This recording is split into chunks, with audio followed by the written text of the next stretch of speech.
9 things that no one can do when meeting the Queen of England. Touch the Queen. Well, the guest cannot just walk up to the Queen of England and shake her hand or hug her. That is a big no-no. When it comes to the royals, it is better if the person keeps his hand to himself.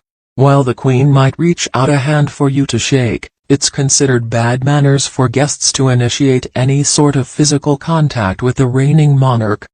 As with most things on the list, it is always good to let Her Majesty take the lead.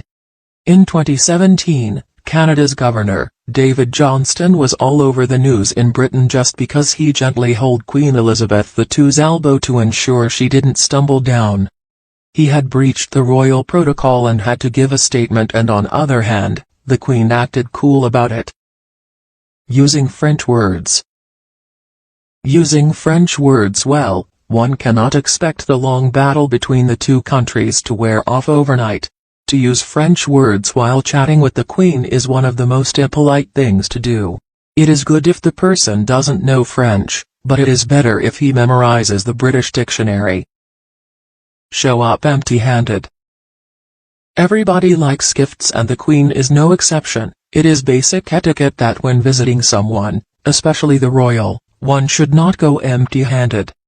The practice of presenting the monarch with a gift is a tradition going back centuries, and respecting it is a great way to get on Her Majesty's good side. Of course, one cannot end up giving some random gifts. The present should be appropriate to the occasion. Gifts should have a symbolic meaning or act as a representative of the city or the country the person is from, or that commemorates the event she is attending. Underdressing. The first impression is the last impression, and this becomes even more crucial when visiting the royal family. Although there are no specific dress codes to follow when meeting the Queen, it does not mean anyone can show up wearing a t-shirt paired with jeans, trousers, or shorts. Casual dressing is not acceptable even in the least formal gathering. Instead, the person should always stick to formal.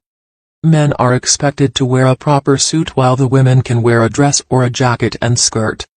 If the First Lady couldn't wear a sweater in Buckingham Palace, then one should be very careful if they don't want to end up all over the British tabloids. Overly casual greetings. So, initiating a handshake is out of the question, but going up to the Queen and saying "What's up?" or "How is it going?" is not going to win anyone's heart either. The correct manner for men and women is to greet Her Majesty with a formal bow or curtsy. All the gentlemen need to bow from the shoulders, only lowering their heads a little out of respect, and the ladies need to keep their right foot behind their left and bend the knees outward while keeping the back straight. But you might have seen it when the politicians from different countries visit the First Lady. They normally do not bow. This is because visiting foreigners are not obliged to do so, but unless the person is representing the government in some way, it's still a polite thing to do. Sitting down, eating, or leaving before the Queen. No matter if the person is tired after standing for a long time or if he is ravenously hungry, he cannot sit or eat before Her Majesty. As long as the Queen is standing on her feet, everyone else also has to stand. When she sits, all the guests are free to sit down as well, and after she has taken her first bite, everyone else is allowed to eat as well. Even if the person has finished eating his food, he cannot get up and leave the table as long as the Queen is sitting. This is just good old-fashioned manners, and breaking any of these rules is considered to be rude. Speaking out of turn. Not only the person had a rare opportunity to meet the Queen but also was invited to Buckingham Palace to attend the official state dinner. In such scenarios, it is important not to embarrass oneself and learn some do's and don'ts and table etiquette before attending the dinner.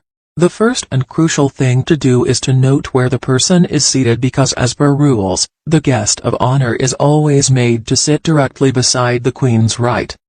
And as always, she would be the one to start the conversation. Until then, the person is free to talk to someone else.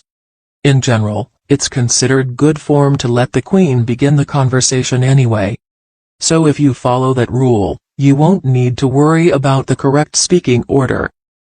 addressing royalty by name. Till now the person has followed every rule and has been a gentleman throughout, and suddenly a tragedy strikes. He calls Her Majesty by name but doesn't worry, the royals wouldn't correct him since we all are humans after all. While there have been some instances of fellow monarchs addressing one another by a first name, other people cannot have that liberty. But Kate doesn't mind if the press calls her by name, although her actual name is Catherine. As per an insider, a lot of these rules are mentioned, go out the window when you're talking to somebody online.